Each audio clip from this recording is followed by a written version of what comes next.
Bismillahirrahmanirrahim. Assalamualaikum warahmatullahi wabarakatuh. Okay, kepada sahabat-sahabat semua yang dah bersama dalam live Pak Riz pada pagi ini. Okay, insyaAllah kita share dulu. Kita kongsikan dulu live ini kepada rakan-rakan kita, grup-grup Facebook kita. Mudah-mudahan ramai bersama dengan kita pada pagi ini untuk mendengarkan bicara Pak Riz pada pagi ini. Okay, insyaAllah pagi ini Pak Riz membawakan satu isu. Satu isu yang sedang hangat sekarang ni. Okay, insyaAllah. Jadi kepada sahabat-sahabat semua yang dah masuk, yang dah tulis di ruangan komen, yang dah memberi salam, waalaikumsalam, saya wakil bagi pada pihak Pak Riz menjawab salam-salam anda.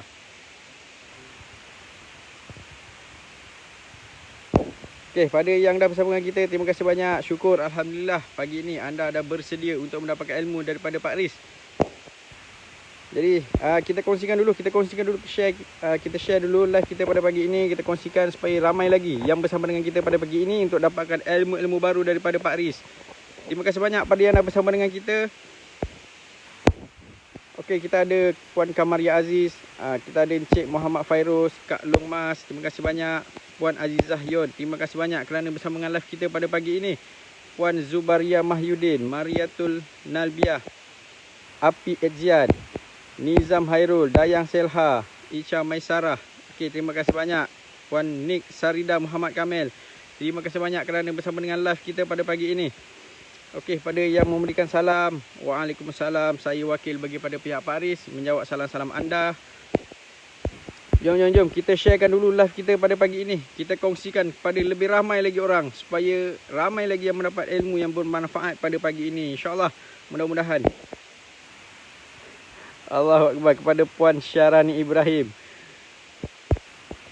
terima kasih banyak kerana bersama dengan kita. Kepada Atan Azri, Assalamualaikum Pak Riz. Waalaikumsalam warahmatullahi wabarakatuh. Okey, kepada sahabat-sahabat semua, sementara kita menunggu Pak Riz, sementara kita nak bersama dengan Pak Riz pada pagi ini, jom jangan lupa untuk kongsikan, jangan lupa untuk sharekan live ini kepada grup-grup Facebook kita, kepada kenalan-kenalan kita. Kita boleh share menggunakan Messenger, kita boleh tag nama-nama kawan-kawan Facebook kita kat sini.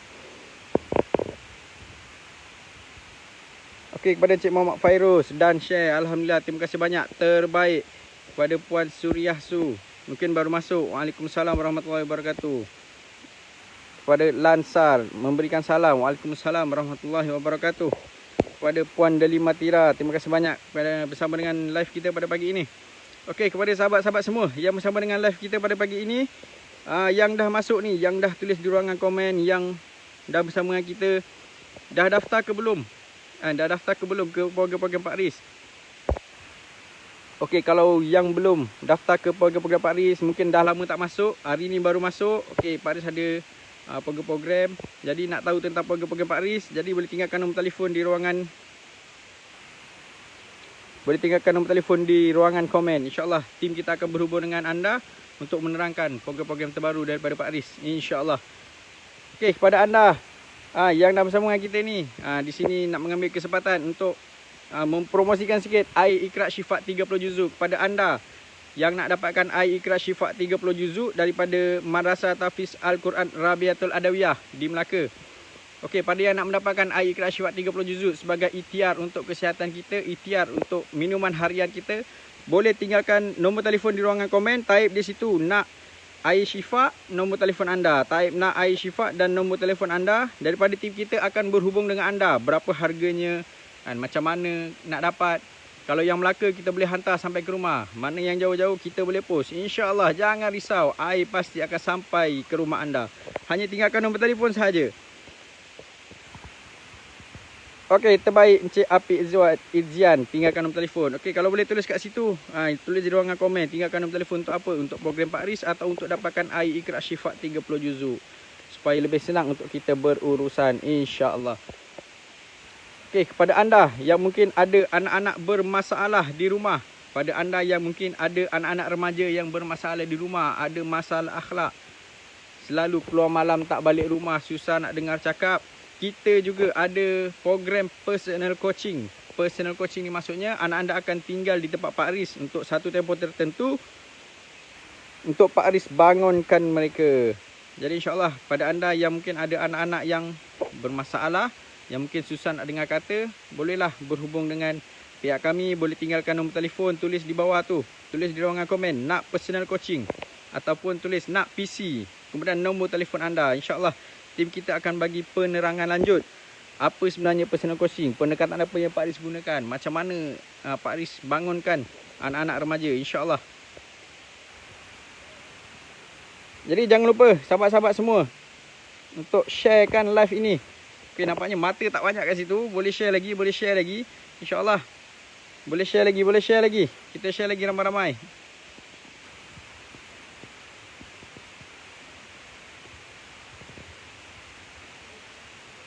Pak Aris bersiaran di Madrasah Tahfiz Al-Quran Rabiatul Adawiyah. InsyaAllah pada anda yang nak menyumbang dana, InsyaAllah nanti tim kita, admin akan masukkan nombor akaun. Jadi pada mereka yang mungkin ada rezeki lebih nak menyumbang dana untuk Madrasah Tahfiz Al-Quran Rabiatul Adawiyah, Madrasah Pak Aris, nanti admin kita, tim kita akan masukkan nombor akaun. Jadi anda boleh buat transaksi, salurkan sumbangan anda pada nombor akaun yang kita berikan sebentar lagi. InsyaAllah. Terima kasih banyak kepada Puan Lin. Mungkin baru saja masuk, top fan kita tu. Alhamdulillah, terima kasih banyak. Jom sahabat-sahabat semua, kita share lagi, kita kongsikan lagi kepada rakan-rakan kita yang lain, ahli keluarga kita yang lain. Mungkin mereka ada masalah-masalah tertentu yang nak diutarakan kepada Pak Aris, yang nak ditanyakan pada Pak Aris, yang mungkin nak dapatkan pendapat, nak dapatkan pencerahan. Kita boleh panggil mereka untuk bersama dalam live ini, insya-Allah. Mudah-mudahan setiap apa yang kita lakukan, Allah bayar dengan ganjaran pahala, insya-Allah. Manfaat kita bersama. Jom sahabat-sahabat semua. Oi, mata tak naik lagi nampaknya kat situ. Jom. Kita share lagi, kongsikan lagi.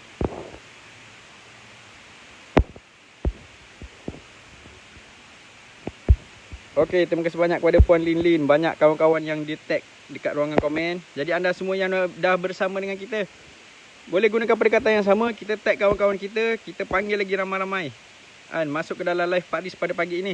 InsyaAllah Pak Aris pada pagi ini akan kongsikan sesuatu yang baru, ilmu-ilmu baru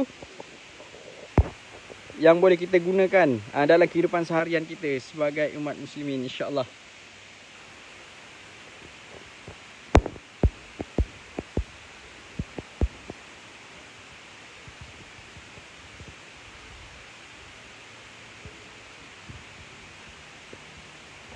Jom sahabat-sahabat semua. Okey, mana yang nak dapatkan air Iqra Shifat 30 juzuk? Okey, tim kita dah masukkan nombor telefon. Anda boleh kontak tim kita atau anda sendiri tinggalkan nombor telefon di ruangan komen. Type di situ nak air Syifa, tinggalkan nombor telefon anda, tim kita akan berhubung dengan anda. Sebentar saja lagi kita akan bersama dengan Pak Aris, insya-Allah. Diharapkan anda semua dah bersedia dengan buku dan juga pen untuk anda catat segala ilmu yang Pak Aris berikan pada hari ini, insya-Allah.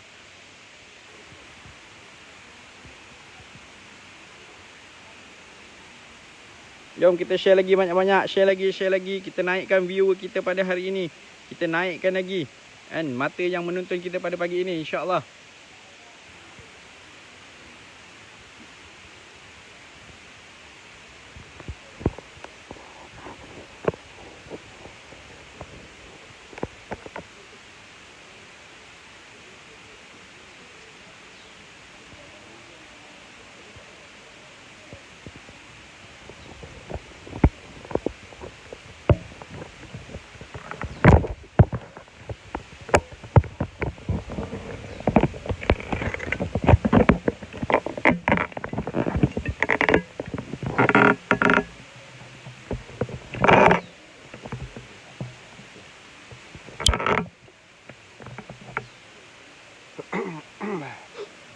A'udzubillahi minasyaitonirrajim. Bismillahirrahmanirrahim. Alhamdulillahirabbil alamin wassalatu wassalamu ala asrafil mursalin wa ala alihi washabbihi ajmain. Allahumma shalli ala sayyidina Muhammadin abdika wa rasulika nabil ummi wa ala alihi washabbihi wa barak wassalam. Assalamualaikum warahmatullahi wabarakatuh. Apa kabar teman-teman, sahabat-sahabat, ibu-ibu, ayah-ayah? Mudah-mudahan kita semua dalam keadaan yang terbaik, insya-Allah. Mudah-mudahan Allah berkati perjalanan hidup kita pada ini. Mudah-mudahan Allah permudahkan segala urusan kita. Dan yang paling penting, perkara-perkara yang anda telah lakukan jadi mudah-mudahan jadi istiqamah. Apa saja yang kita buat yang baik-baik, mudah-mudahan jadi istiqamah. Kita mampu istiqamah dalam solat sunat duha, kita mampu istiqamah dalam baca Quran. Alhamdulillah, pertahankan Kerana itulah bekalan kita. Kerana itulah kita nak bawa balik. Allahumma salli ala Muhammad wa ala Muhammad. Kalau kereta tiba masa kena servis, tapi diri kita kena servis setiap masa. Diri kita kena servis setiap waktu. Subhanallah. Sebab apa? Sebab kita tak tahu di ruang mana, di waktu yang mana Allah panggil kita balik. Sebab tu setiap masa, setiap waktu, setiap saat, setiap detik kita nak ingat Allah, nak kembali pada Allah. Faham ke faham ni? Itu paling penting ni. Subhanallah. Allahumma salli ala Muhammad wa ala Muhammad. Sebab itulah kita nak istiqamah dalam setiap perbuatan kita. Dan antara perkara yang kita kena beri keutamaan, mesti beri keutamaan, tuan-tuan, sahabat-sahabat. Mak kena beri keutamaan dalam mendidik anak ni. Perkara yang paling utama bukan anak pandai atau bodoh. Banyak kita ni banyak fokus kepada apa? Bodoh atau pandai anak. Kita risau betul anak kita bodoh. Kita risau sangat anak kita ni lambat nak baca. Kita risau sangat anak kita duduk kelas paling hujung, kelas tengah. Risau tu bagus. Tapi jangan risau itu mengatasi satu lagi risau yang paling penting. Kerisauan yang mesti ada pada semua orang.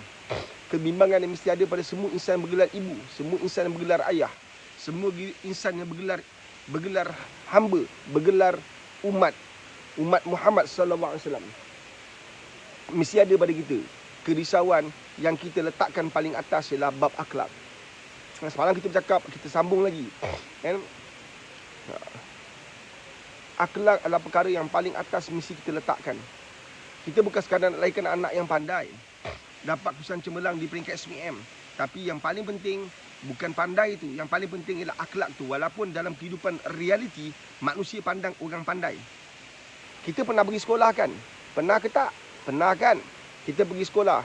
Tak semesti kelas pandai tu, yang duduk kelas paling atas tu, paling hebat tu, adalah pelajar-pelajar yang baik akhlaknya. Kan? Baik sikap dia. Baik karakter dia. Belum tentu sahabat. Belum tentu. Belum tentu juga. Belum tentu juga orang yang kelas paling hujung. Kan? Buruk akhlaknya. Belum tentu. Mungkin dia tak berapa bagus dari sudut akademik. Dia mungkin bukan budak yang pandai. Mungkin bukan pelajar yang cemerlang. Tapi itu tak semestinya. Panggil pelajar. Jangan buat macam tu. Panggil. Naufal. Panggil. Tak nak. Dia bagi kawan kat bilik. Tak nak. Cepat. Ayo. Kita tak nak anak kita cemerlang dalam akademik. Anak kita hebat dalam akademik.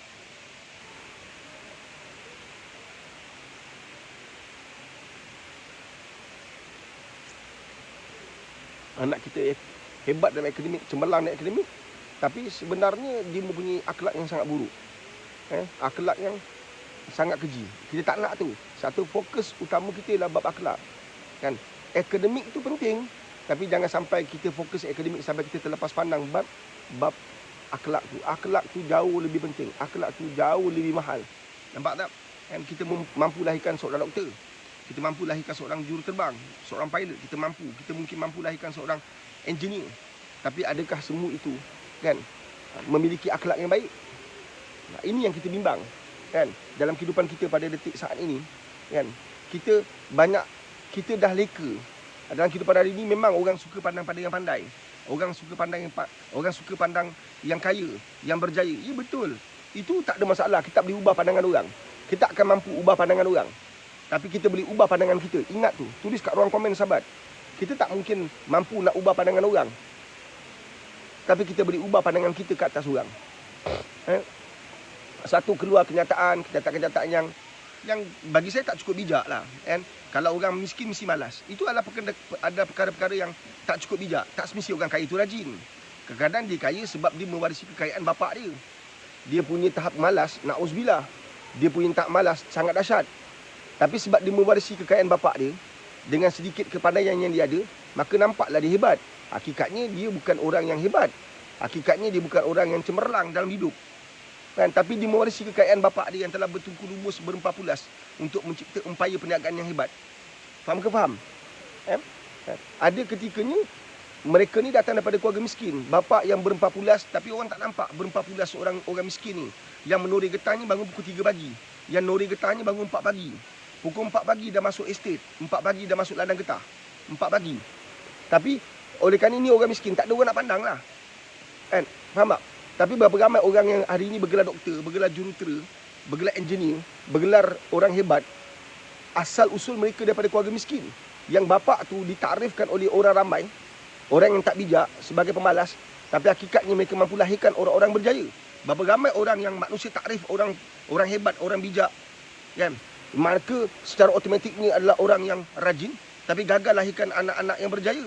Sebaliknya jadi penagih dadah, jadi tokan dadah, pengedar dadah, kan? Jadi orang yang gagal dalam hidup. Berapa ramai orang miskin tapi mampu lahirkan anak-anak yang berjaya.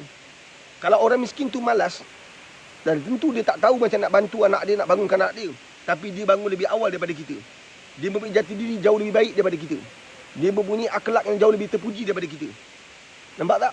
Allahumma salli ala Muhammad wa ali Muhammad. Kalau anda tak percaya, kan, kita buat kajian.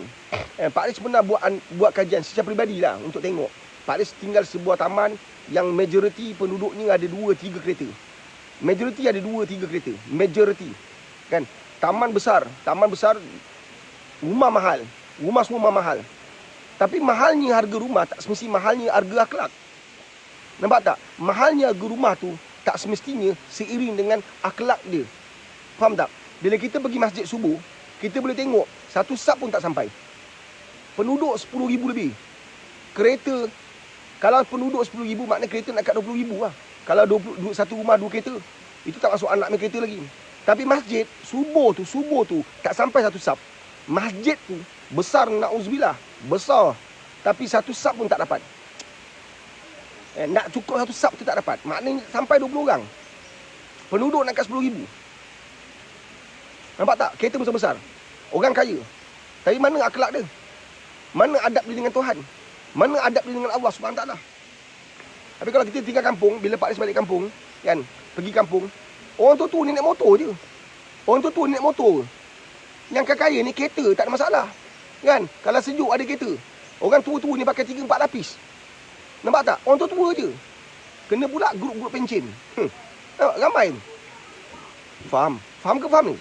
Kan? Jadi untuk memiliki akhlak ni, dia bukan terletak pada aset atau harta yang kita ada. Jadi tolonglah.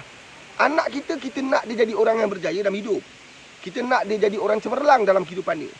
Tapi kita lupa, kecemerlangan kejayaan sebuah kehidupan itu mesti didasari, kan, dengan akhlak yang terpuji. Sebab tu kena fokus bab akhlak. Sebab tu Pak Aris bagi tahu, antara perkara yang kena buat kat dalam rumah, wajibkan diri kena buat adalah membaca hadis setiap hari dalam rumah masing-masing. Kami tinggal di madrasah. Pak Aris ni di madrasah Tahfiz Al-Quran Rabi'atul Adawiyah. Kami di madrasah, memang setiap hari kami baca hadis. Memang setiap hari satu hadis akan dibacakan pada pelajar-pelajar. Kan? Kita ada majlis taklim. Dalam majlis taklim tu, selepas solat asar kita akan baca hadis. Dan selepas baca hadis kita akan remind, kita akan ingatkan semua pelajar-pelajar untuk ada azam untuk amalkan apa yang didengar. Ada azam untuk persembahkan dalam bentuk tindakan, dalam bentuk perbuatan. Allahumma salli ala sayyidina Muhammad wa ala ali Muhammad. Sebab itulah, kan, sangat penting untuk kita bawa masuk hadis dalam rumah. Kan, Nabi ini mempunyai kehidupan yang sangat teristimewa.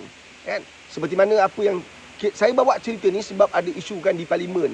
Kan? Memang kita mungkin ada manusia simpati kepada pelarian Rohingya. Dan pelarian ni bukan sekadar Rohingya. Ada banyak lagi pelarian, kesan daripada peperangan, kesan daripada ekonomi yang terancam, gempa bumi, kan? Maka lahir pelarian-pelarian. Dan antara yang paling dekat dengan kita adalah pelarian Rohingya. Kan? Maka ada segelintir manusia di Malaysia yang memang mendesak kerajaan Malaysia, kan, untuk memberi kedudukan istimewa kepada, bukan istimewa, satu kedudukan kepada etnik Rohingya. Kan? Hakikatnya sebelum isu-isu ini timbul, memang mereka dah duduk bertapak kuat kat kita.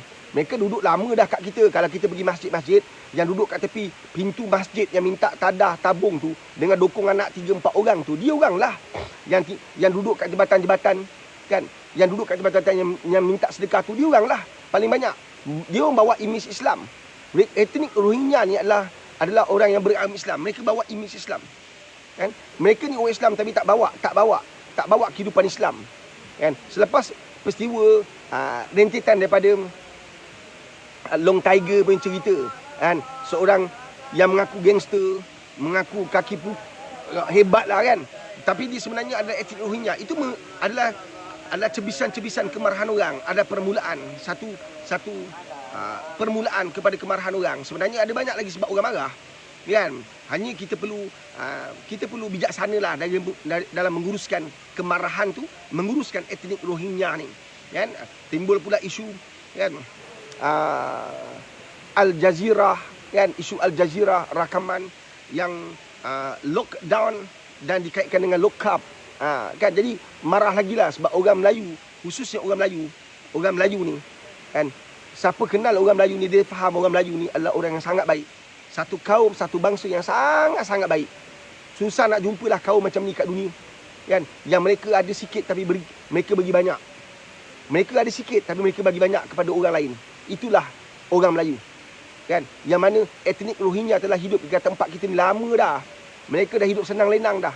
Dengan antara aktiviti harian mereka ialah mengemis. Lama dah, kan. Dan kita pun tak ada pernah kita desak pada kerajaan Malaysia untuk tindakan keras dia ambil. Suara tu tak cukup besar. Tapi bila orang Melayu suara je, kita nasib Melayu ni macam tu lah. Bila kita suara je, kita dipelekikan. Kadang-kadang kita dengan kita ni bergaduh, dan terbawalah isu ni di parlimen. Orang politik macam tu lah. Orang politik dia macam tu lah kehidupan dia. Lagi dulu sampai sekarang tak berubah-ubah. Apa saja benda dia cuba kait kan. Kadang-kadang kita terlepas pandang. Dalam keadaan kita kait-kait, dia boleh melibatkan akidah. Dia boleh melibatkan, walaupun berbeza pendapat tak ada masalah. Itu tak ada masalah. Tapi jangan kita main kait saja, sebab ia boleh memberi gambaran yang salah kepada manusia yang paling hebat, kan. Manusia yang paling hebat di sisi Allah, manusia yang kita paling cintai, Rasulullah SAW, kan. Isu pelarian yang dikaitkan dengan hijrah Nabi SAW, yang dikaitkan bahawa Nabi juga seperti pelarian. Ini satu tanggapan, satu ungkapan yang salah, kan. Hijrah Nabi kerana Allah Subhanahu Wa Taala. Itulah tuntutan yang Nabi buat ni kerana Allah memberi arahan. Subhanallah. Nampak tak? Maka penghijrahan Nabi itu tidak akan ada lagi penghijrahan seperti itu. Maka bila kaitkan dengan pelarian, ia seakan-akan dia berterusan, kan. Perpindahan satu tempat ke satu tempat itu berlaku secara berterusan. Sebab kita kaitkan dengan pelarian. Kalau pelarian maknanya dia berterusan. Ada banyak lagi pelarian. Ada pelarian Syria, ada pelarian Palestin, ada banyak. Adakah ia sama dengan, walaupun mereka ni semua orang Islam di bumi Arab, adakah sama dengan penghijrahan Nabi? Tentu tidak sama, kan, sahabat-sahabat.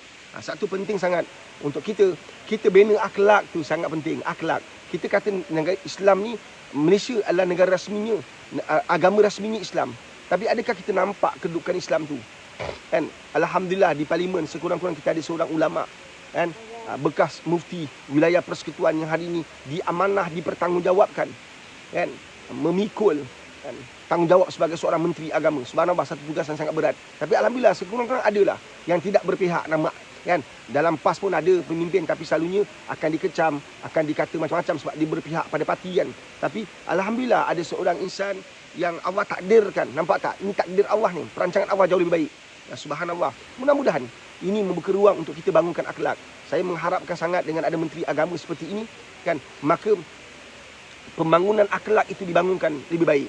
Dan saya tertarik dulu, kan, dulu masa Pak Lah menjadi Perdana Menteri, saya sangat tertarik, kan, walaupun dia dikaitkan, dicalarkan dengan pendekatan Islam hadari dia, tapi pendekatan dia, perjuangan dia tentang modal insan itu sangat hebat sebenarnya. Tapi sayang, ia tidak diteruskan. Modal insan, kita dah ada pembangunan yang sangat dahsyat, luar biasa. Malah kita tak dapat pun sebenarnya kesan yang positif daripada pembangunan yang tak terkawal ni. Malah kita hilang hak yang sangat banyak, kan. Kita hilang pemilikan sangat ketara, ibarat tanah yang semakin dihakis.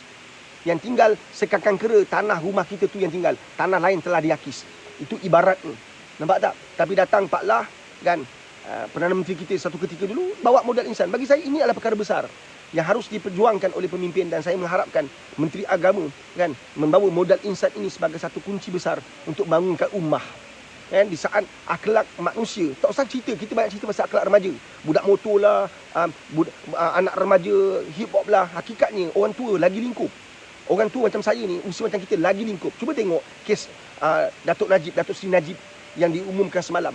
Cuba tengok kat Facebook, penuh dengan kejian, hentam, maki yamun, kan, macam-macam cakap. Kita kena ingat Datuk Seri Najib itu dipenjarakan di dunia. Jangan sampai kita maki hamun orang, tak kisahlah parti apa pun korang, maki hamun orang, kau dipenjarakan di akhirat. Walaupun kecil mana pun, engkau tetap akan dihadapkan di mahkamah Allah. Mahkamah dunia boleh main. Datuk Seri Najib dia masih ada peluang lagi mahkamah rayuan. Di akhirat bila engkau maki hamun orang, tak kisahlah engkau suka tak suka, engkau akan dihadapkan di hadapan Allah. Mahkamah akhirat tu jauh lebih dahsyat daripada mahkamah dunia. Kita jangan seronok dengan kejatuhan orang. Patut kita doakan orang. Kita doakan hidayah pada orang. Bukan kita mampus kau, celaka kau, mati kau. Ini bukan kaedah umat Islam. Tu saya kata, satu saya ambil pendekatan nak cerita pasal akhlak hari ni sebab kita nampak kerosakan akhlak di Malaysia sangat dahsyat. Sangat dahsyat. Dan kita mempunyai pembangunan, kita mempunyai kerosakan akhlak yang sangat dahsyat. Tak kisahlah siapa pun kita. Kan? Kita tak usah cerita benda lain saya tak baca. Saya tak baca IG. Saya tengok Facebook je, saya tengok ya Allah sedihnya. Semalam adalah hari cacian, hari kutukan, hari hinaan, hari makian, hari orang bersukaria kerana musuhnya kalah, musuhnya jatuh. Ini bukan cara Islam. Nabi tak pernah ajar. Nabi tak pernah didik kita macam tu. Siapa pemimpin kita, dia tidak sepatutnya mengatasi kedudukan Nabi SAW. Ya, kita kena patuh kepada pemerintah. Tapi kita kena faham dan jangan sampai melanggar syariat, melanggar hukum syarak. Tidak ada Nabi ajar, tak pernah Nabi ajar kita kan untuk memaki hamun seperti itu. Kan, menghina orang, apatah lagi menambur fitnah. Ya, ada macam-macam cerita semalam. Ini adalah perkara salah. COVID masih ada kat Malaysia, sahabat. COVID masih ada kat Malaysia. Kan? Jangan kita lalai, jangan kita leka. Kan? Apa berlaku pada Datuk Seri Najib, apa berlaku di parlimen, sepatutnya membuka ruang pada kita untuk kita mengikatkan silaturahim kita. Memperkukuhkan ikatan kekeluargaan kita, ikatan persaudaraan kita. Sepatutnya kita bersama mengembeling tenaga, tak kira parti apa pun. Kita mungkin beza falsafah, kita mungkin berbeza ideologi, kita mungkin berbeza fahaman, tapi kita tak beza agama kan. Mana parti pun, selagi dia Melayu, dia Islam kan, dia umat Islam kan, maka kita disatukan dengan agama. Kita bertauhidkan Tuhan yang sama, kita berkiblat yang sama, kita memegang kitab yang sama, kita menyanjung Nabi yang sama, kita percaya rukun yang sama. Rukun iman parti apa pun tetap sama, rukun Islam parti apa pun tetap sama. Nampak tak? Sepatutnya Islam menyatukan kita. Kenapa kita berbeza sekarang? Sebab kita ada keinginan yang melampaui keinginan yang ditetapkan Nabi SAW. Perjalanan kita bukan dunia, sahabat. Perjalanan kita akhirat. Kita sedang menuntun, mempersembahkan akhlak buruk pada anak remaja. Hakikatnya kita nak pimpin remaja. Siapa nak pimpin remaja? Kita lah nak pimpin remaja. Satu bila Jawatan Islam datang ziarah, datang lawat madrasah Pak Riz, Pak Riz bagi tahu kan, madrasah ni kita cuba buat sesuatu yang lain sedikit. Apa lain tu Pak Riz? Kami cuba bantu anak remaja yang kat luar sana, yang terlibat dengan dadah, yang terlibat dengan zina, yang mengandung anak luar nikah, untuk kita buat masuk hidup di madrasah. Bukan kita hina dia, bukan kita maki dia. Ya, dia memang buat silap. Tapi jangan lupa, semalam dia buat silap, Allah menunggu taubat dia. Allah menunggu taubat dia. Seluas lautan dosa dia, Allah tetap tunggu taubat dia. Siapa kita nak menghina orang? Siapa kita nak kutuk orang? Siapa kita nak sindir orang? Siapa kita nak bantai orang ni? Allah menunggu taubat kita, sahabat. Nampak tak? Seluas lautan setinggi gunung pun dosa-dosa kita, Allah tetap menunggu kita. Allah menanti taubat kita. Subhanallah. Sampaikan Nabi kata, manusia yang tak nak taubat itulah manusia sombong. Nampak tak? Subhanallah. Allah menanti kita. Tak ada orang bila tahu kita buat salah pada dia menanti maaf kita. Tak banyak orang macam tu. Dia maki hamun aja ada. Tapi Allah menunggu kita. Allah menanti taubat kita. Subhanallah. Dan inilah ruang dan peluang untuk kita manfaatkan dalam kehidupan kita, sahabat-sahabat, teman-teman. Dan untuk kita menyatu, bersatu padu, bersatu untuk bangunkan akhlak. Firman Allah SWT dalam surah Al-Qalam ayat keempat. Baca untuk anak-anak, baca surah Al-Qalam ayat keempat. Ambil, tulis kat ruang komen. Tulislah kat ruang komen. Kan? Mudah-mudahan anda yang bersama saya adalah orang-orang yang Allah pilih. Untuk kita teruskan dakwah ni. Nampak tak? Bila kita tengok kat parlimen Melaka, dia buat undangan negeri Melaka, sedih. Saya dapat satu video yang sangat sedih. Bergaduh, bermaki hamun, kan? Tidak memberi gambaran yang baik dalam perjuangan dakwah kita. Subhanallah, kita memberi gambaran. Kalaupun kita berbeza pendapat dan ideologi, itu tidak membenarkan kita maki hamun orang, bergaduh-gaduh. Tak nak. Kita nak bangunkan akhlak yang terpuji. Tengok macam mana Menteri Agama jawab, kan, isu pelarian. Dia jawab dengan bijaksana. Dia jawab dengan penuh hikmah. Dia jawab dengan merujuk kepada apa yang dia belajar pada guru dia. Ini adalah orang yang hebat. Kita main tam je. Kita main maki hamun je. Kan? Parlimen bukan tempat untuk amun. Parlimen tempat untuk cari solusi, untuk bantu rakyat. Parlimen adalah tempat untuk mencari jalan penyelesaian untuk mengurangkan demam rakyat. Kan? Ada tak rakyat yang tengah stroke, sahabat? Kan, menteri? Ada rakyat engkau yang tengah stroke. Stroke kehidupan dia. Ada rakyat engkau tengah demam yang tak kebah-kebah. Kehidupan dia. Jadi tolonglah, sahabat. Nampak tak, menteri-menteri? Subhanallah. Kan? Firman Allah SWT, sesungguhnya kamu Nabi Muhammad SAW berada di atas akhlak yang mulia. Surah Al-Qalam ayat keempat. Bacakan depan anak-anak. Ini tips saya nak bagi. Siapa nak saya bagi. Saya nak ambil ayat Quran ni sebagai tips untuk saya nak panjangkan dalam urusan dakwah. Mudah-mudahan anda yang bersama dengan saya pada pagi ini dirahmati, diberkati oleh Allah SWT, diberi petunjuk oleh Allah SWT.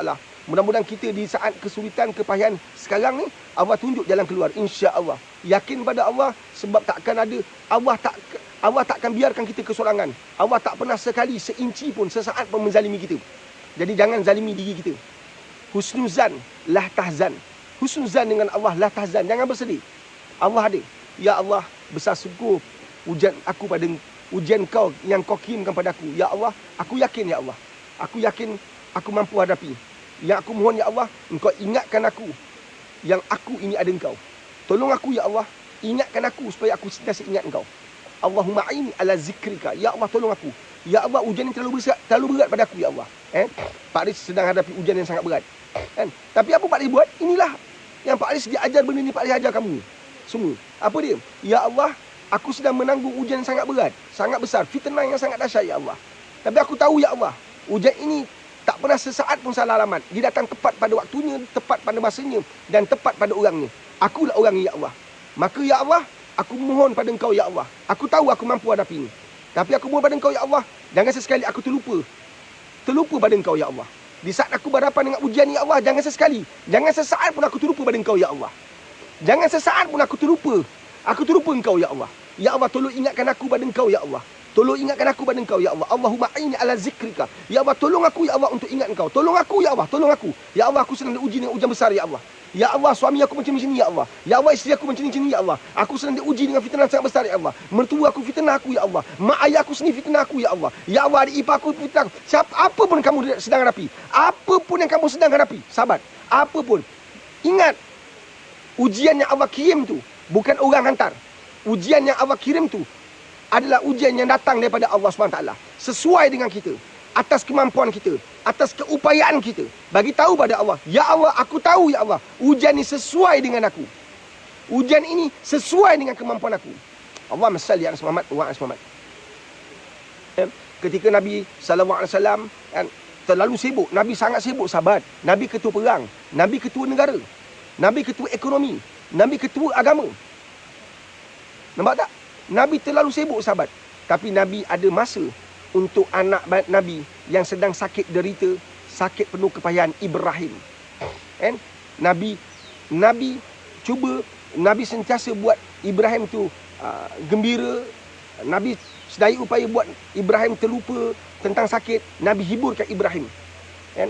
Sehingga kan bila Ibrahim tu meninggal, anak Nabi SAW Ibrahim meninggal, kan, menitis air mata, ada riwayat kata berkocak air mata Nabi. Subhanallah. Kan? Itulah kehidupan. Nampak tak? Tapi Nabi ada masa. Itulah akhlak namanya. Subhanallah. Allahumma salli ala Muhammad wa ala Muhammad. Itulah Nabi SAW yang kita tinggalkan dalam banyak perjalanan kita. Allahumma salli ala Muhammad wa ala Muhammad. Faham ke faham, sahabat? Kan? Saya nak kongsi macam mana ayat Quran ni. Saya nak bangun jadikan ayat Quran yang boleh memberi semua ayat Quran bermanfaat, tapi kita nak manfaatkan dia, kan? Tapi sahabat, ingat ni, kan? Akhlak ini sangat penting. Akhlak adalah sangat penting. Kita nak fokus pada akhlak. Kita nak fokus. Sebab tu ya Allah, aku tahu ya Allah ujian ini memang untuk aku, maka tolong aku ya Allah untuk sentiasa ingat engkau. Sebab kalau kita ada ujian terlupa Allah, ada ujian tapi tak ingat Allah, kita pastinya kita akan merentasi, menguruskan masalah tu dengan cara yang salah. Itu yang kita fitnah orang, kita kutuk orang ni. Aku rasa dia yang tahu aku ni. Aku tak pernah ada masalah macam ni. Tapi bila aku tak baik dengan dia, mula syarikat aku beroncang. Mulalah kedai makan aku tak ada orang. Dan dulu kedai aku makan aku penuh orang. Tapi bila aku selisih faham dengan jiran sebelah ni, kedai makan sebelah ni, aku tahu dia dengki kat aku. Sebab kedai dia tak ramai orang. Sekarang kedai dia ramai orang. Kedai aku tak ada orang. Ini mesti kerja orang sebelah. Nampak tak? Bila kita menguruskan masalah tanpa Allah, bila kita melihat masalah tanpa Allah, bila kita memimpin hidup kita tanpa Allah, maka datang banyak sengketa, datang banyak konflik, datang banyak masalah. Masalah akan datang lagi masalah. Bila kamu pimpin diri kamu tanpa Allah, bila kamu pimpin masalah tanpa Allah, bila kamu menguruskan sesuatu isu tanpa Allah, kamu akan mengundang lebih banyak isu. Nampak tak? Betul kan? Bila kamu datang kedai makan ni, banyak orang satu ketika, perlahan kurang orang. Sedangkan kedai, selang 3 kedai sebelah kedai kita ni, tak ada orang sangat. Tapi sat belakang ramai orang, kedai kita pula kurang. Bila dia ramai, kita kurang, kita beranggapan bahawa dia buat. Nampak tak? So, bila kita menguruskan masalah, dia buat. Kita menguruskan masalah tu dengan tanpa Allah, maka kita akan cek bomoh. Maka kita akan hasut orang untuk benci kedai sebelah tu, atau 3-4 sebelah tu. Nampak tak? Kita akan hasut orang. Orang datang, macam mana kedai saya okey? Okey. Kedai sana tu, dia pakai bomoh, dia pakai pelaris. Nampak tak kedai dua kat tepi saya tu? Nampak? Ramai kan? Nampak pelaris tu. Dulu tak ada orang. Dia pakai pelaris tu. Kedai kakak insya-Allah dik. Kau jangan risau dik. Kakak tak pakai pelaris. Kakak ni masak dengan hati. Dengan hati apa? Engkau baru lukakan hati orang. Orang tu berpapulas tau. Pergi seminar, pergi kursus, nak tarik pelanggan. Engkau tahu tak apa dia dah buat? Engkau tak pernah kaji apa dia buat. Bagaimana nak berdiri selepas jatuh berulang kali. Faham ke faham? Dia mungkin bagi air percuma. Dia mungkin tawarkan nasi tambah percuma. Nampak tak? Dia mungkin buat kempen, datang 3 orang, orang keempat free. Kan? Dia mungkin letakkan kempen, makan tak lebih RM50. Makan lebih RM50 semua free. Mana tahu? Dia pergi seminar. Dia berguru dengan orang hebat-hebat. Nampak tak? Dia jaga tahajud. Awak nak bagi rezeki kau nafikan apa hal? Kenapa pula kita kata orang tu pakai santos sale? Rezeki kau berkurang kan? Masa rezeki kau bertambah, tak pula orang kau kata semua orang doakan kau. Tapi bila rezeki kau hilang, bila kau jatuh, kau cakap semua orang doakan kau untuk kau jatuh. Apa cerita? Ini kisah kita. Ini pertanyaan. Sebab kita tak ada akhlak. Orang yang ada akhlak, hidup dia sentiasa ada Allah SWT. Ingat, saya nak bagi tips. Kan? Saya nak bagi tips ni. Nak ke? Ada orang kata nak ke? Ada orang kata nak? Kan? Kalau ada orang kata nak, kita kongsi. Ada soalan tak? Kita kongsi soalan juga. Ada soalan, kita kongsi soalan. Kita ambil ni dulu. Surah Al-Qalam ayat keempat. Hafal ayat dia. Kemudian bila anak tidur, bacakan ayat surah Al-Qalam ayat keempat ni kat telinga anak, kat telinga suami, kat telinga isteri. Sesungguhnya kamu Nabi Muhammad SAW berada di atas akhlak yang mulia. Dengan keberkatan ayat ini. Ya Allah, jadikan akhlak suamiku akhlak yang mulia. Ya Allah, dengan keberkatan ayat Quran ini, ya Allah, jadikan akhlak anakku akhlak yang mulia. Baca kat telinga dia. Atau daripada jauh pun tak apa, baca. Ini salah satu pendekatan, teknik, kaedah. Nampak tak? Baca ayat Quran dia. Kemudian dalam bahasa Melayu ni kita terjemahkan, sesungguhnya kamu Nabi Muhammad SAW berada di atas akhlak yang mulia. Dan sesungguhnya kita sedang dipimpin oleh akhlak yang sangat mulia. Muhammad SAW. Mentor kita, nampak tak? Faham tak? Guru kita adalah Muhammad SAW. Kita sedang dipimpin dengan akhlak yang sangat mulia. Mudah-mudahan itu menjadi asbab anak-anak kita juga dapat tempias akhlak yang mulia tu, memiliki akhlak yang mulia. Subhanallah. Kita nak pimpin anak-anak kita, maka di mulut kita ada ayat Quran. Itu penting. Kan? So anda kita dah tutup kelas, kita dah tutup seminar online kita. Pada 8/8 dah tutup, alhamdulillah. Dah lebih banyak dah. Dah lebih banyak dah, alhamdulillah. Terima kasih pada semua. Kan? So kita buka untuk kelas online pula. Kelas online ini, kelas online ni saya jumpa anda 3 jam setiap Sabtu dan Ahad. Bagi mereka yang terlepas, kita rakam, kita bagi pada anda. Dan anda pada bila masa boleh bagi soalan direct, kita berhubung dengan anda. Kan? Itu kelas online. Detailnya, tim saya akan hubung. Anda boleh tinggalkan nombor telefon kat bawah. Kan? Ini semua kita buat. Kita kena fikir macam-macam, tuan-tuan dan perempuan. Bukan sebab saya nak beli kereta baru, atau nak order kapal terbang baru. Tak. Atau nak beli satu rumah baru lagi. Tidak. Apa saja yang kita buat sekarang adalah untuk survival, untuk survive madrasah kita, perjalanan madrasah kita, Madrasah Tahfiz Al-Quran Rabi'atul Adawiyah. Semalam Jemaah Islam tanya saya, macam mana bangunkan madrasah, duit datang dari mana? Dah tentulah duit tu kita kena usahakan. Ada tabung tak? Saya tak gunakan pendekatan tabung, tapi saya raih semua teman-teman saya yang menggunakan tabung. Saya hormat pendekatan mereka. Saya faham bukan senang nak cari duit, tapi Allah izinkan saya ada FB Live seperti ini. Nampak tak? Maka saya manfaatkan FB Live ini untuk mencari tabungan madrasah saya.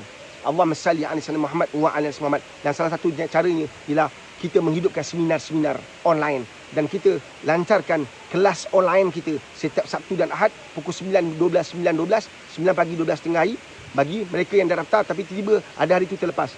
Rakaman telah akan dibagi pada anda. So sepanjang bulan 2 kali Sabtu Ahad 9.12, 9.12, 9.12. Kan? Kita buat apa ni seminar kelas online kita. Setiap hari, setiap masa kita menariknya kelas online, saya present pada tim saya menariknya kelas online sebab kita buat secara praktikal. Kita nak ada KPI kita mesti ada SOP, standard procedure kita sendiri. Kita nak lihat hasil. Kan? Kita buat satu perkara. Puan masalah apa? Pam. Okey, buat amalan ni. Kita sama-sama support puan. Merasakan support puan. So, kelas ini hanya dibuka untuk 100 orang saja. 100 orang. Kita tak nak lebih. Kan? Kelas ini akan bermula pada bulan 9 bulan depan. 2 bulan lagi. Bulan 9. Kan? Bulan 9 kan? Kita akan mulakan kelas online kita. Itu menariknya. Kan? Dan anda akan dapat banyak manfaat daripada kehadiran anda. So, tinggalkan nombor telefon untuk anda hadir ke kelas online kita. Tinggalkan nombor telefon untuk anda mampu daftar. Untuk mereka yang dah pergi seminar online, nanti dulu. Jangan risau. Kita akan offer anda dengan harga yang cantik. Anda boleh daftar dulu, tapi kita akan order. Tak ada, program Pak Riz tak ada ribu-ribu. Kita ratus je. Kita punya rate macam tu lah Pak Riz suka. 50-100, 50-100. Tak ada mahal, tak ada. 50-100, 50-100. Tu je rate kita. Kan? Alhamdulillah, syukur. Itu syukur. Tim saya kata, Pak Riz, kenapa tak charge mahal sikit? Saya tak nak susahkan follower saya. Sebab banyak follower saya susah. Saya tak nak susahkan mereka. Saya tak nak mereka susah kerana nak pergi seminar saya. Saya rasa sangat berdosa kalau saya menyusahkan orang. Saya fikir macam tu. Yuran madrasah saya hanya RM150. Jabatan Islam semalam terperanjat. RM150 untuk semua benda. Ya. Kenapa murah? Saya kata, itu pun dah mahal bagi saya. Itu pun dah mahal bagi saya. Mahal dah. Saya tak nak keluarga madrasah saya susah. Dengan yuran saya bukan buat untuk meniaga. Saya bukan bangunkan madrasah saya untuk dapat collection. Kemudian saya boleh gunakan untuk kehidupan saya. Tidak. Saya bangunkan madrasah saya untuk bantu. Untuk hidupkan agama, untuk perjuangan agama ni, untuk bantu sebanyak mungkin remaja yang mungkin ada kat luar sana tersesat jalan, kan? Yang kat luar sana mungkin tengah jatuh, tersungkur. So kita nak bantu sama-sama. Satu anak anda hantar madrasah. Kalau tak anak hantar madrasah Pak Riz pun tak apa. Hantar madrasah. Sekurang-kurangnya one family, one hafiz. One family, one hafiz. Sekarang kita tengah pujuk anak remaja sebelah saya ni untuk masuk join madrasah saya. Kan? Sekurang-kurangnya dia menjadi sebahagian daripada perjuangan madrasah. Allah Subhanahu wa taala. Sebab perjalanan hidup kita tak lama, sekejap. Kita nak manfaatkan setiap perjalanan kita nak manfaatkan yang terbaik. Tuan-tuan faham? Kan? Sebab tu tolonglah sahabat-sahabat, kan? Kalau anda besok okey macam follow Pak Riz yang kaya yang duduk kat luar negara, banyak yang duduk luar negara kan. Anda kata Pak Riz punya pelajar semua dah ditaja. Kan? Tapi anda mungkin ada anak yatim anda kenal, ada orang yang susah anda nak hantar. Anda boleh taja anak-anak tu. Kan? Boleh. Nanti ataupun anda boleh kalau ada orang-orang baru nak masuk nanti Pak Riz boleh kemuka pada anda. Ni anak yatim siapa nak kita memang taja anak yatim, kita taja fakir miskin, kita taja mualaf. Saya banyak fokus pada mualaf juga, mualaf. Sebab bila saya ceramah dengan golongan mualaf ni, saya dapati bahawa ada banyak benda mereka tak tahu bab agama, khusus bab agama. Banyak benda tak tahu. Jadi tak mungkin Jabatan Islam akan panggil saya ceramah setiap masa. Tak mungkin. Sebab dia melibatkan kos. Apa saya buat ialah saya ambil anak mereka. Saya ambil anak mereka, kan? Saya minta tak payah keluar satu sen pun, tak payah keluar. Anak mualaf ni, kalau ada persatuan mualaf, tolonglah, kan? Tolong. Ya, insya-Allah kita buat benda ni. Kan? Memang saya ada pelajar mualaf kat sini. Kita ambil tak payah satu sen pun tak payah. Tak bayar yuran, tak bayar apa-apa. Bayar yuran semua tak payah.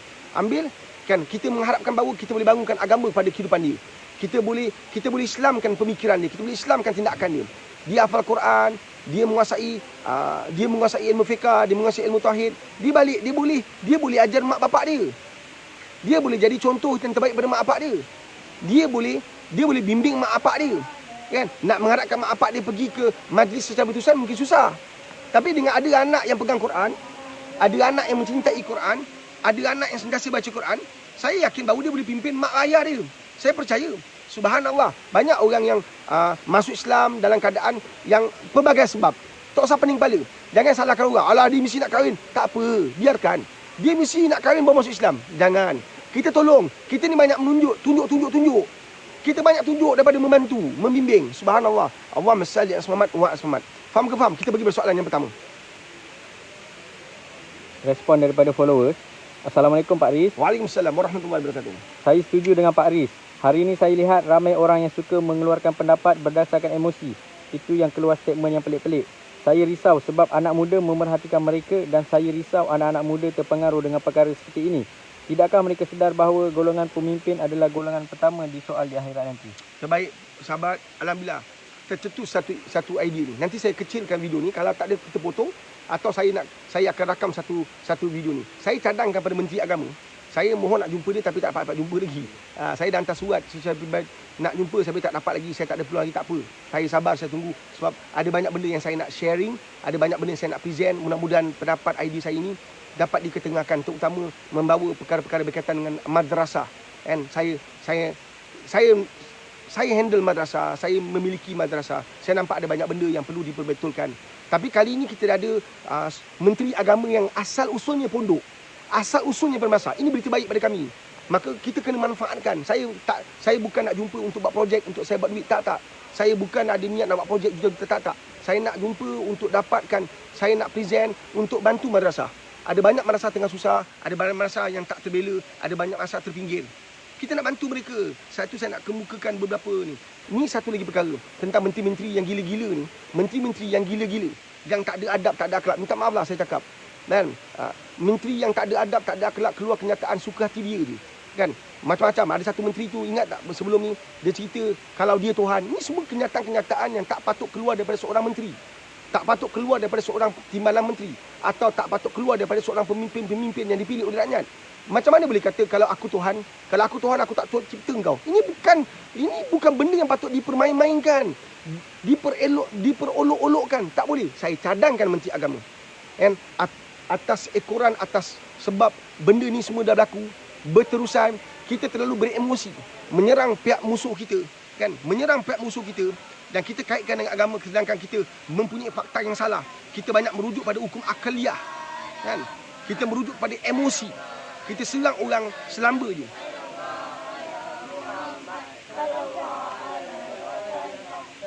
Jadi saya cadangkan pada Menteri Agama ni, kan? Why not, kan, Menteri Agama, kan, anda mempunyai banyak kenalan ulama-ulama, ustaz-ustaz yang hebat-hebat, kan? Nampak? Dia nampak. Saya cadangkan, kan, kita buat khusus agama untuk mereka. Namakan nama-nama yang hebat-hebat, kepimpinan cara Islam, kumpulkan semua pemimpin-pemimpin Islam tak kira parti mana pun. Kumpulkan semua pemimpin-pemimpin Islam tak kira parti mana pun. Semua pemimpin, kan, anda sekarang kerajaan, kan. So anda boleh jadikan ini sebagai platform untuk satukan semua pemimpin Islam. Ya, kita mungkin berbeza ideologi, kita mungkin berbeza fahaman, kita mungkin berbeza pendapat, tapi jangan sampai dari sudut agama kita juga berbeza. Nampak tak? Jadi buat satu bagi saya, buatlah program 2 hari 1 malam, ada tahajud malam, kan? Kita menangis sama-sama, semua ahli pemimpin, menteri-menteri ni, walaupun beza parti, kita boleh bersalam-salaman, kita boleh berpeluk-pelukan. Covid. Alah. Mandilah. Mandi, ambil wuduk, peluklah. Kan? Betul tak? Kan? Tak usah campur siapa-siapa, dah mandi semua orang dah memang dah mandi daripada hotel turun, memang dah mandi semua siap. Peluklah. Tak ada masalah. Kan? Sebenarnya kan kalau kita kat rumah ada jarak sosial, tak ada kan? Kita kat rumah tak ada jarak sosial, kan? Kita sembahyang macam biasa, kan? Macam itulah. Jadi pemimpin-pemimpin politik ni kan dikumpulkan satu tempat, kat janda baik ke, mereka suka janda. Kita pergi kat janda baik. Mereka suka janda, kan? Jadi pergi kat janda baik, kan? Minta maaf orang janda ni, kan? Bukan itu maksud saya, kan? Saya pun suka pergi kat tempat-tempat kat tempat seminar-seminar yang dilakukan di janda baik. Ada banyak tempat, kat Pangkor ke, kan? Kat Langkawi ke, baru kena tangkap dengan helang. Kan? Kat Langkawi, Pangkor ada, cantik, banyak tempat Malaysia. Pulau Kapas, orang Malaysia kaya dengan tempat-tempat yang menarik, kan? So pemimpin-pemimpin politik ni duduk kat tempat tu, tak payah brainwash. Kita bukan nak brainwash, kita nak bawa mereka dekat dengan Allah. Bacakan sirah, bacakan hadis.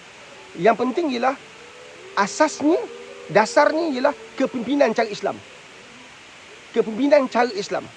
Nak bawa asas, nak piling pemikiran, tak kisahlah kita memang belajar agama kita ni, tak kisah, kan? Dalam menuntut ilmu ni kita merendah diri. Walaupun kita belajar PhD dalam bab hadis, tak apa. Kadang-kadang kita belajar pada orang gila. Orang gila tak belajar apa-apa pun, tapi dia ajar kita bagaimana mensyukuri nikmat Allah. Tengok orang gila kan makan, tak pernah semua habis. Malah dikutip dalam tong sampah. Dia tahu rezeki dia ada kat tong sampah. Dia buka tong sampah, dia nampak makanan yang tak habis, dia makan. Nampak tak? Siapa lebih gila sebenarnya? Siapa lebih mensyukuri nikmat Allah? Siapa? Jadi kita jangan hina orang hanya kerana kita lebih bagus pada orang. Tak nak. Kan? Baru ni pun ada perbezaan pendapat kan tentang hadis. Tentang hadis. Kan dia kata sini, dia kata ni. Hakikatnya mungkin hadis tu dibaca separuh. Tapi mungkin bagi saya kan dalam parlimen kamu tak akan hilang tempat di sisi Allah. Mungkin kamu hilang tempat di dalam parlimen tapi tidak di sisi Allah jika kita bercakap benar. Itu penting tu. Itu menarik tu. Kamu mungkin hilang tempat di parlimen kalau kamu cakap benar. Tapi ingat tuliskan kat ruang komen tu. Kan, kamu tak akan hilang tempat di sisi Allah. Kan, jika bercakap benar. Subhanallah. Itu menarik. Allahumma salli samad wa samad. Kan? Itu sangat menarik.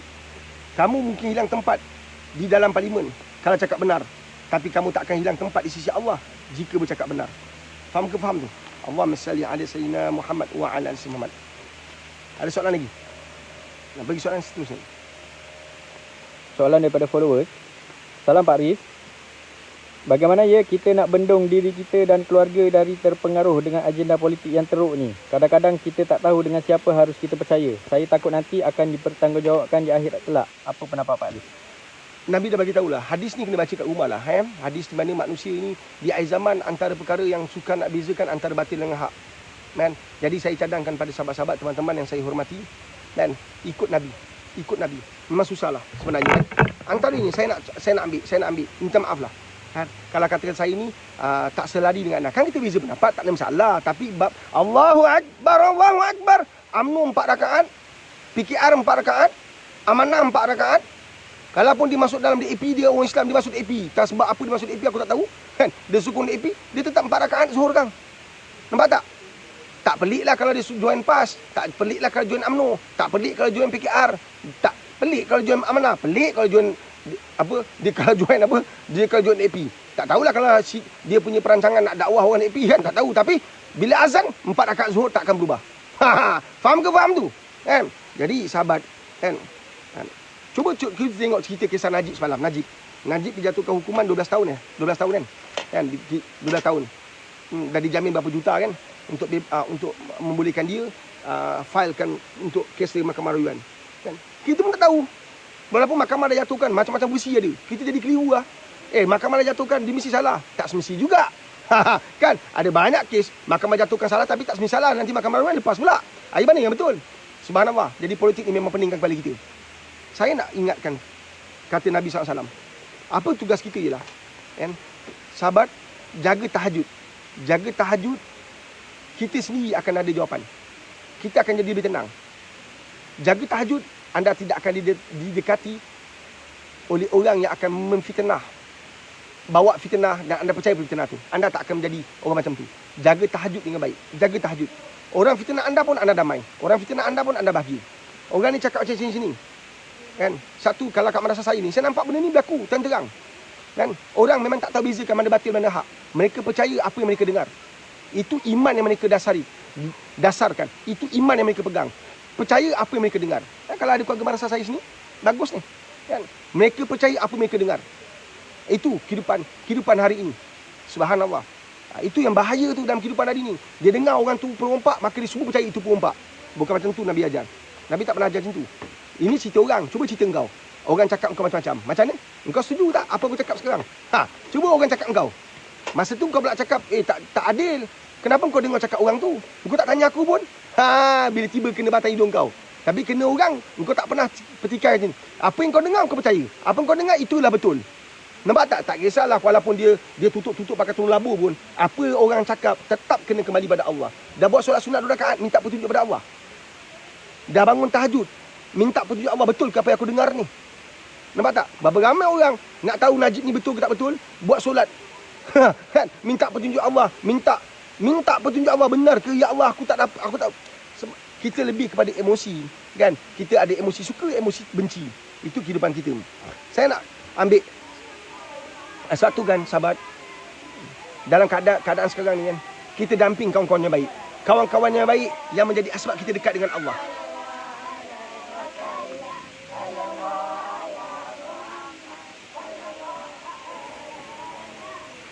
Kawan-kawan yang baik menjadi asbab menjadi sebab kita dekat dengan Allah. Bila kita kawan kawan-kawan yang rosak, dia akan bawa macam-macam cerita politik. Kita jadi keliru, kita jadi kelang kabut.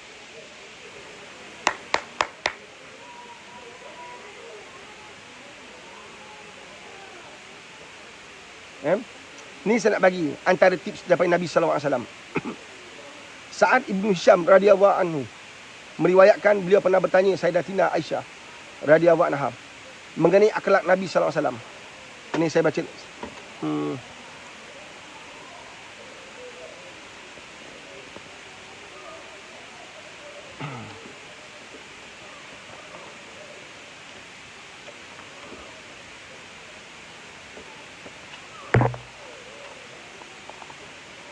Okey, saya nak ambil tentang kawan lah.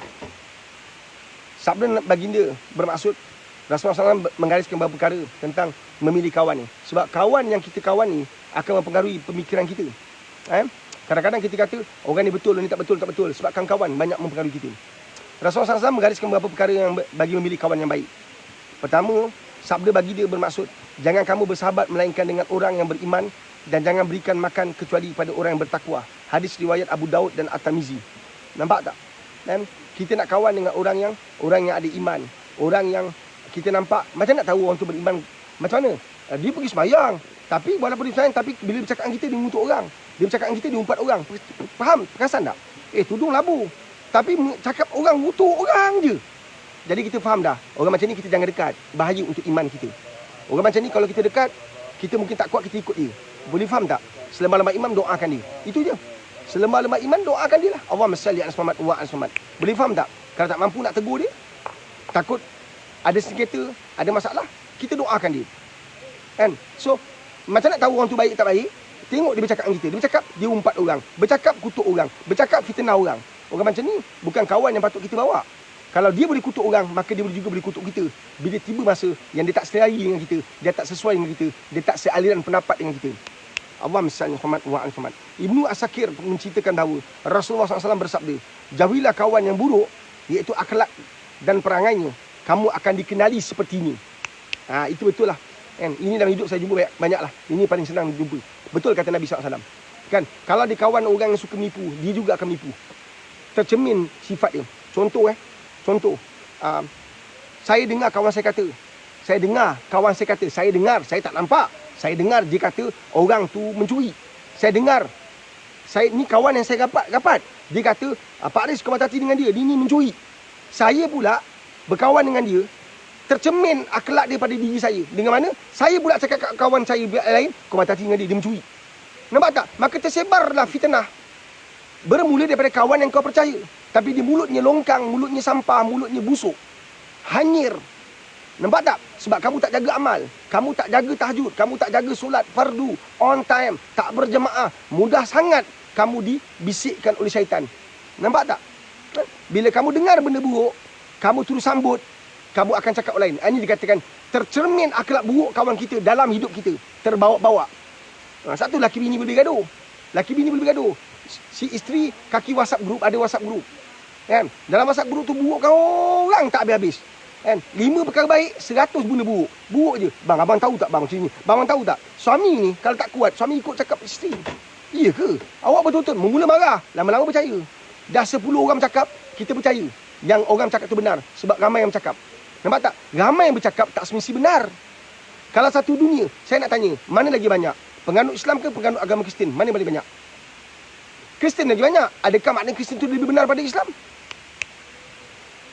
Boleh faham tak? Dah semua orang kata dia tu tak betul. Tak betul lah. Abang tak percaya ke bang? Ramai orang cakap macam tu bang. Kita nak kekal lagi ke? Semua orang cakap tak betul. Kita kena tinggalkan bang. Dia tak betul. Jadi kalau ramai orang cakap tak betul, maka tak betul lah. Senang betul hukum kita.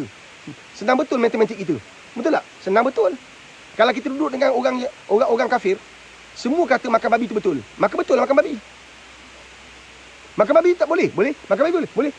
Saya tanya semua boleh lah. Maka makan babi boleh lah. Sebab semua kata boleh. Betul tak? Begitu ke hukum kita? Macam tu senang ke hidupkan agama? Alamak. Nampak? Faham ke? Faham ni? Ini yang menyebabkan kita banyak tersilap langkah. Sabda Nabi baginda lagi, seseorang itu berada atas cara hidup kawannya. Nampak tak? Seseorang itu berada di atas cara hidup kawannya. Maka perhatikanlah tiap seorang daripada kamu, siapakah yang didampinginya. Nampak tak? Saya nengok merasa saya sendiri. Madrasah saya ni antara sebabnya rosak kan, sebab saya pun salah main ambil orang je. Salah juga tu, saya pun salah juga. Simpati kat orang, main ambil je. Kan? Kesian ambil. Lama-lama saya pun terkesan daripada sikap-sikap buruk orang. Dia bawa sikap buruk, maka orang lain percaya dia baik. Kan? Maka disebarkan keburukan kepada orang yang baik, maka orang baik pun akhirnya jadi buruk. Maka kita yang akan terkesan daripada sikap-sikap macam tu. Allahumma salli ala Muhammad wa ala ali Muhammad. Hadis riwayat At-Tirmizi dan Abu Daud. Allahumma salli ala Muhammad wa ala Muhammad. Faham tak? So dalam konteks politik Malaysia, memang saya nampak banyaknya rosak daripada baik. Jadi kita perlukan pemimpin Islam yang terbaik. Maka kita mengharapkan Datuk Menteri Agama berani untuk buat sesuatu perkara yang positif. Kalau dulunya kita ada BTN, Biro Tata Negara, kan? Mungkin sekarang kita ada buat dulu kita ada Biro Tata Negara, BTN. Mungkin kita ada sekarang BPI, BPI, Biro Pengukuhan Islam. Kan? Nampak tak? Biro Penyatuan Islam. Mungkin buat apa saja, kan? Untuk satukan agama. Kan? Tak ada resis. Jangan risau dengan kata-kata, ungkapan mereka. Ini resis ni, Islam satu. Anda juga boleh duduk bersama dengan agama anda. Kami tak kacau. Tapi jangan kacau kami yang duduk dengan agama kami. Sebab kami nak ingatkan satu sama lain bahawa walaupun kita berbeza pendapat, walaupun kita mungkin berbeza pandangan, tapi Nabi datang untuk satukan kita. Nabi datang. Manusia yang paling Allah suka ialah manusia yang menyatukan orang bersengketa. Nabi dah sampaikan tu. Nabi dah sampaikan. Manusia sayang orang yang menyatukan manusia yang bersengketa. Allahumma salli ala Muhammad. Next. Soalan daripada followers. Assalamualaikum Pak Riz. Waalaikumsalam warahmatullahi wabarakatuh. Semoga Pak Riz sihat-sihat selalu. Alhamdulillah, terbaik insya-Allah. Saya berdoakan anda terbaik insya-Allah. Pak Riz, saya sudah berumah tangga. Namun begitu, saya masih lagi cetek ilmu dalam membangunkan isteri saya. Orang kata nak didik isteri kena berlembut. Namun begitu, jika saya dah berlembut, isteri masih tak boleh dibangunkan lagi. Bagaimana ya? Sahabat, tak, konsep lembut tu kita kena faham cara Nabi. Nabi ni tegas. Ada ketikanya Nabi romantik, ada ketika Nabi tegas. Kalau salah tu Nabi tegas. Nabi pernah tinggalkan isteri-isterinya, Nabi bawa diri, Nabi duduk seorang diri. Datang Umar, datang Abu Bakar, kan? Nabi bercakap dengan Umar dan kata, kau cerita isteri kau tahu tak aku ni sekarang macam mana? Umar dan Abu Bakar pun tengok je. Kau tahu tak? Nabi pun sebut nama isteri-isteri Nabi. Kan? Rupa itu anak Umar, anak Abu Bakar. Faham tak? Faham tak? Subhanallah. Sebenarnya, sahabat, dalam mendidik isteri, kita kena bijaksana. Ini tips Pak Riz. Baca surah Luqman sampai habis. Lepas tu, minta pada Allah. Wahai Allah, kan, engkau telah takdirkan seorang insan yang bijaksana bernama Luqmanul Hakim. Ya Allah, jadikan aku seorang suami yang bijaksana. Atas keberkatan ayat-ayat Quran ini, ya Allah, engkau jadikan aku, atas keberkatan surah Luqman ini, ya Allah, jadikan aku orang yang bijaksana memimpin keluarga aku, memimpin isteri aku. InsyaAllah. Kadang-kadang kita fikir kita bagus dah. Sebenarnya kita ada banyak kekurangan, kita ada banyak kesilapan. Isteri ni bukan tak semestinya dilayan. Mesti ni patut kita kena belai. Kita kena cakap dengan penuh kasih sayang. Tetapi yang paling penting yang mesti ada pada kalangan suami adalah kesabaran paling tinggi. Kesabaran paling tinggi. Di saat isteri kita tinggikan suara, mungkin berdosa, pada waktu itu berdosa kan, kita cepat-cepat maafkan dia. Kemudian kita sabar menunggu sampai suaranya putus. Jangan kau doakan dia suara dia hilang. Kan? Bila dia dah tenang, kita borak dengan dia. Kan? Banyak orang dia cepat marah, dia cepat baran, dia cepat panas. Nak menguruskan isteri kena banyak bersabar. Sebab tu tak banyak pasangan boleh jadikan model. Tak banyak. Hari ini banyak isteri mendominasi. Isteri banyak mendominasi setiap keluarga. Banyak keluarga didominasi oleh isteri. Isteri yang garang, isteri yang tegas, isteri yang tentukan keputusan. Nampak tak? Nak cari model Islam di mana suami tadi disenangi oleh isteri dia. Suami tadi menjadi contoh pada keluarga dia. Bukan senang. Dan apabila isteri buat satu, dia akan ambil tahu tentang apa kata suami dia. Apa pun nak buat, dia minta kebenaran suami dia. Nak cari wali bernama isteri ni, wali, bukan senang. Jadi kita manusia biasa, tuan-tuan. Kita semua sama. Kita berhadapan dengan isteri yang banyak kekurangan. Kita juga seorang suami yang terlalu banyak kurang. Nampak tak? Kita inginkan kecintaan, romantik, kesungguhan,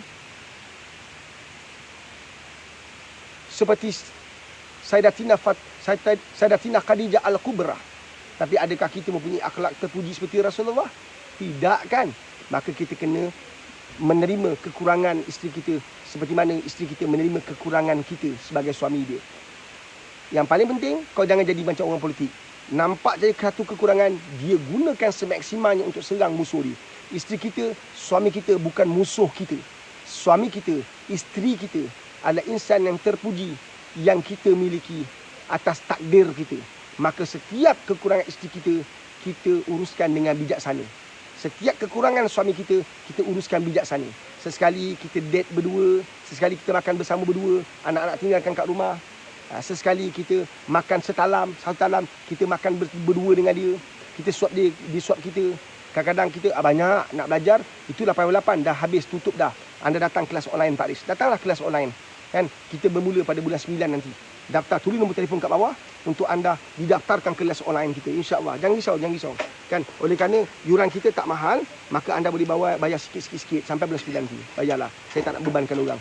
Apa pun, anda kalau tak ada masalah kewangan, jangan risau. Setiap hari saya buat live, mana tahu ada sesuatu yang bermanfaat untuk kita kongsi bersama. Alhamdulillah, manfaatkan, gunakanlah sebaik mungkin. Kan? Sahabat, satu lagi pendekatan saya nak kongsi, kalau nak beli hati isteri, kan, nak beli hati isteri, anda dekat dengan Allah. Perbanyakkan sedekah.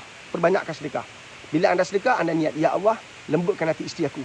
Ya Allah, mudah-mudahan kau terima sedekah aku ni, ya Allah. Ya Allah, kau ganjarkan hati isteri aku yang lembut, yang mana dia dengar kata aku, yang mana dia berbaik-baik sangka dengan aku. Begitu juga isteri. Nampak tak? Buat amalan itu, insya-Allah. Allahumma salli ala Muhammad wa ala ali Muhammad. Mudah-mudahan Allah beri kita petunjuk, Allah beri kita kasih sayang. Dan jangan lupa dapatkan air syifa Pak Riz. Dan bulan depan kita akan lancarkan air syifa secara besar-besaran. Itu mungkin satu pendekatan untuk kita bantu madrasah kita lah. Mungkin kita ada perancangan nak beli tanah. Yang tanah tu memang mahal, tapi kita nak bina sebuah madrasah. Kita hasrat di hati Pak Riz ni, kan, kalau tak dapat seluruh kawasan ni, kita kena pindah untuk bangunkan sebuah perkampungan madrasah. Kan, kita nak bangunkan perkampungan madrasah. Memang ya Allah, ujian untuk Pak Riz ni besar. Tapi tak apa, Pak Riz kena katakan, ujian tu sesuai dengan Pak Riz. Sesuai. Jangan Pak Riz minta satu je, ya Allah, kau jangan lupakan aku pada engkau. Itu je. Kan? Selagi kita ingat Allah, selagi itu kita tak akan silap dalam tindakan. Selagi kita ingat Allah, kita tak akan beremosi dalam setiap tindakan. Selagi kita ingat Allah, selagi itulah setiap apa yang kita buat, menentang musuh-musuh kita dengan cara yang dibenarkan oleh syarak. Dibenarkan mengikut pendekatan Nabi SAW. Dalam kelas online kita bincang benda ni. Kelas 8 kita tak bincang. Kelas seminar tak nak bincang. Kelas online kita bincang sebab benda ni nak bawa. Kita nak tengok, okey, anda buat kaedah ni. Itu kelas online. Anda buat kaedah ni, okey, cuba tengok. Kita cuba perhatikan. Anda buat secara istiqamah. Setiap minggu Pak Riz akan ingatkan. Anda buat, kita tengok apa hasil ni. InsyaAllah, percayalah. Allah tak akan zalimi kita. Allah tak akan biarkan kita kesorangan. Allah tak akan biarkan kita sepian. Ingat pesan Pak Riz ni. Suami yang romantik sekalipun, kalau berbalah teruk sangat, dia tinggalkan kita nanti. Bila tinggalkan kita, kita kesorangan. Seorang isteri yang sangat cantik, sangat baik, sangat rupawan, sangat jeritawan, kan? Tiba satu masa kita mungkin buat silap sebagai suami, dia tawar hati dengan kita, maka berpisah. Bila berpisah, kita kesorangan dah. Tapi dengan Allah tidak. Walaupun kita duduk dalam kubur seorang-seorang, Allah tetap ada. Itu menariknya. Itu bijaknya orang tidak tinggalkan Allah ketika dia hidup. Ketika anda seorang-seorang, tak ada siapa manusia di keliling anda. Mungkin anda sesat dalam hutan, tak ada siapa. Ingat, Allah tetap ada dalam hidup anda. Nampak tak? Itu indahnya kehidupan. Tanamkan macam tu pada anak-anak. Dalam dewan perpisahan, tak ada siapa boleh bantu jawapan tu pada anda. Tak ada siapa. Tapi ingat ada Allah. Pasti Allah lintaskan jawapan tu pada anda. Tanamkan macam tu pada anak-anak. Itu menariknya. Datang kelas online Pak Riz. InsyaAllah kita buat. Kita bincang benda ni. Ada banyak benda. Faham ke faham? Tinggalkan telefon untuk anda hadir program ni. Kelas online tu setiap minggu. Seminar sekali habis.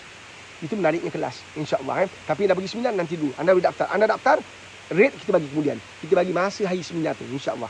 InsyaAllah. Okey, boleh. Siapa nak sumbangkan dana, nak bantu Madrasah Pak Riz, pergi kat FB Pak Riz. Kat situ ada senang pay. RM2 je setiap hari. Tak mampu setiap hari, buatlah seminggu sekali. Tak mampu seminggu sekali, buat sebulan sekali. Alhamdulillah, tak apa.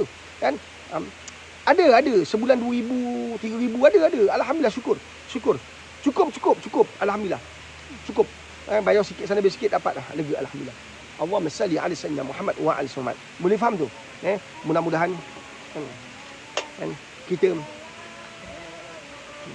kita menjadi orang yang dibenarkan oleh Allah SWT.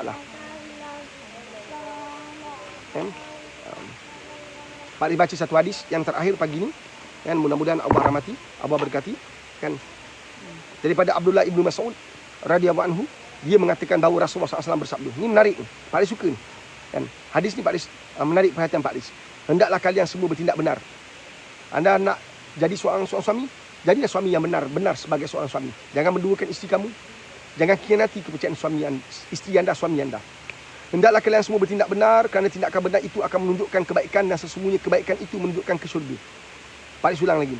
Hendaklah kalian semua bertindak benar, kerana tindakan benar itu akan menunjukkan kebaikan, dan sesungguhnya kebaikan itu menunjukkan ke syurga. Dan tidaklah seseorang itu sentiasa bertindak benar dan berusaha untuk bertindak benar sehingga Allah SWT memutuskan dia sebagai orang yang sentiasa benar. Nampak tak? Kekal dalam kebenaran. Kita memiliki agama yang benar.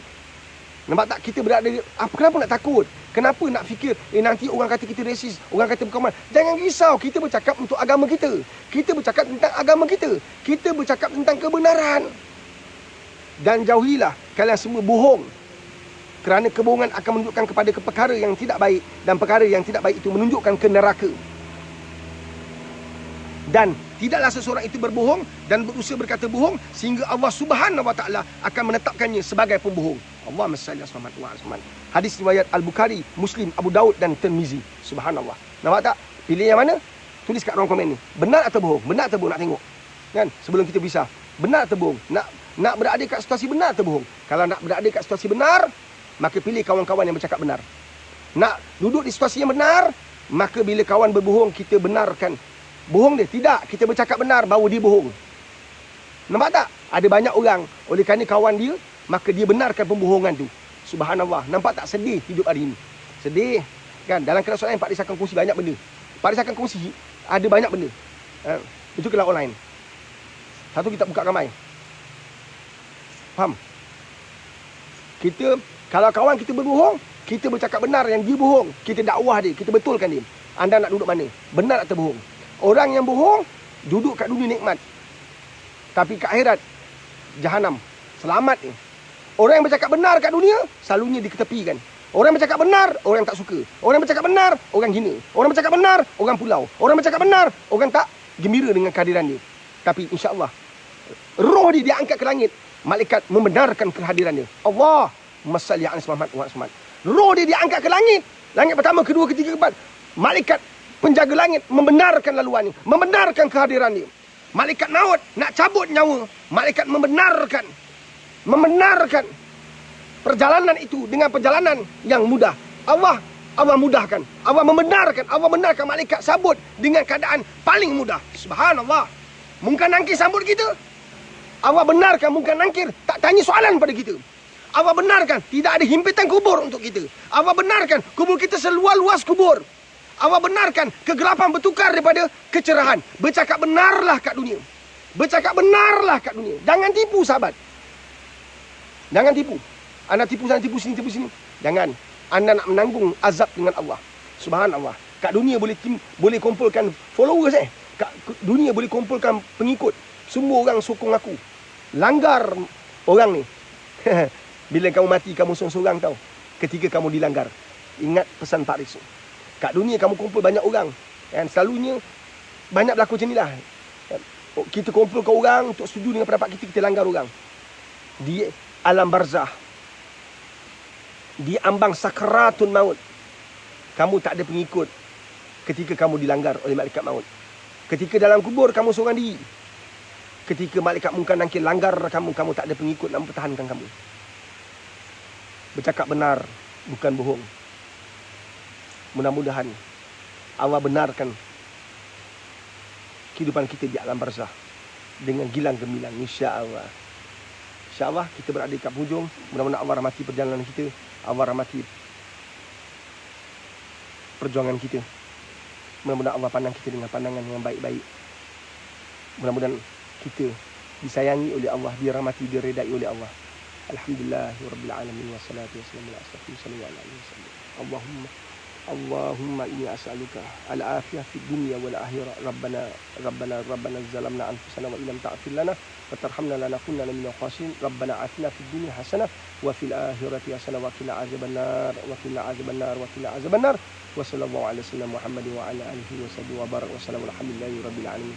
Barakallahu minkum. Terima kasih. Kita jumpa lagi besok insya-Allah, sahabat. Jaga diri baik. Terbaik. Bye.